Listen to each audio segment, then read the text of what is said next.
Can you imagine finding out your wife cheated on you? Not with some random stranger, not with a coworker, but with her best friend's boyfriend? This is the story of a man who discovered a double betrayal, one that destroyed his marriage and the most important friendship in her life at the same time. But what makes this story different from any other isn't just the betrayal, it's what he did with the truth after he found it.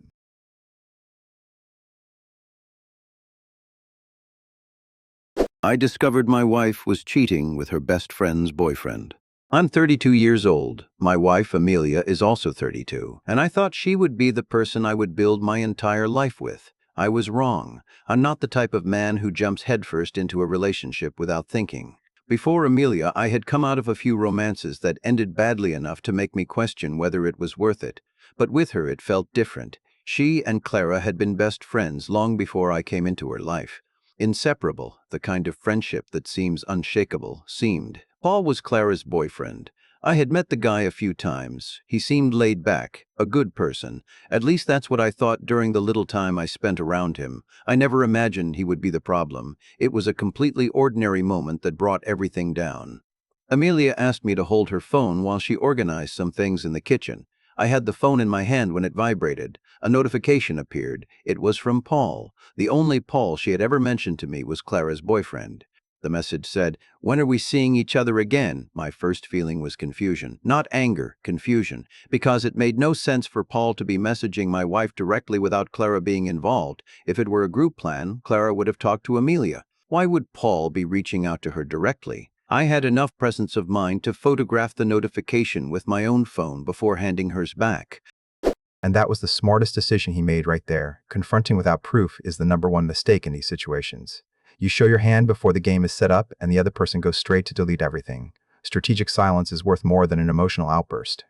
The next day, I forced a casual conversation and steered the topic toward Clara and Paul. I asked what she thought of him. She said he was a good guy, that he was a good match for Clara. No hesitation, no discomfort, looking me straight in the eyes. That coldness disturbed me more than anything else. I needed more than a notification. I needed real proof. I waited for her to fall asleep. 2 hours later, when I was certain she wasn't going to move, I slowly got out of bed, went to the bathroom, came back. She hadn't moved. I picked up her phone. With my own phone in hand, I recorded directly from the screen instead of taking screenshots. Faster. No risk of sending evidence to my own number and having to delete it later. I went straight to the conversation with Paul. I didn't read it right there. I just slowly scrolled through the screen for the camera to capture everything. 3 minutes. I put the phone back exactly where it was. When I watched the video afterward, it became painfully clear. Messages arranging meetups, messages commenting on what they had done together. And what surprised me the most, messages talking badly about Clara, about her best friend, about the woman who was being betrayed by both of them at the same time. It wasn't just betrayal, it was disloyalty doubled. Before confronting her, I wanted to understand one thing: why Clara specifically? I started noticing some comments Amelia would make about her friend. Subtle ones, the kind she would say were jokes if I questioned them. She said Clara couldn't hold on to good men. She showed a photo of her and commented that she dressed to attract male attention. They weren't explicit insults, but it wasn't the way she used to talk about Clara before. So I organized a night in. Board games, food, music. I let the alcohol flow freely. I kept myself in check. She didn't. When she was well loosened up after a few drinks and talkative, I steered the conversation toward Clara. The moment I mentioned her name, Amelia let out a snort of contempt. She said that every time Clara accomplishes something, she rubs it in everyone's face, that she needed someone to knock her off her pedestal. I didn't have to push. She let it all out on her own. I recorded everything. Everything started making sense in a way I didn't want it to make sense. I didn't make any grand spectacle of it. I didn't need to. I sat down with her and said it straight. "I know you've been sleeping with Paul." Her eyes went wide immediately. You could see she wanted to lie, wanted to find a way out, but she couldn't even get the first sentence started. I just leaned back and let her panic. When she finally managed to speak, she said, "Please let me explain." I gestured for her to go ahead. She didn't know how I had found out, and she couldn't ask me, because that would have been the worst possible question in that moment. I spoke coldly. I told her she was a horrible person, that she had betrayed her husband, that she had been with her best friend's boyfriend, and that she had done both things at the same time with full awareness of the damage she was causing. She cried. She said she didn't want to hurt me, that it had just happened. I said none of this just happens. You don't cheat for months by accident. You don't talk badly about your best friend while sleeping with her boyfriend by accident. I asked her to pack her things and leave. She tried to negotiate, said we could talk it through. I said my lawyer had already prepared the documents. She left. The next day, I officially served her the papers. I wanted her to understand how seriously I was taking this.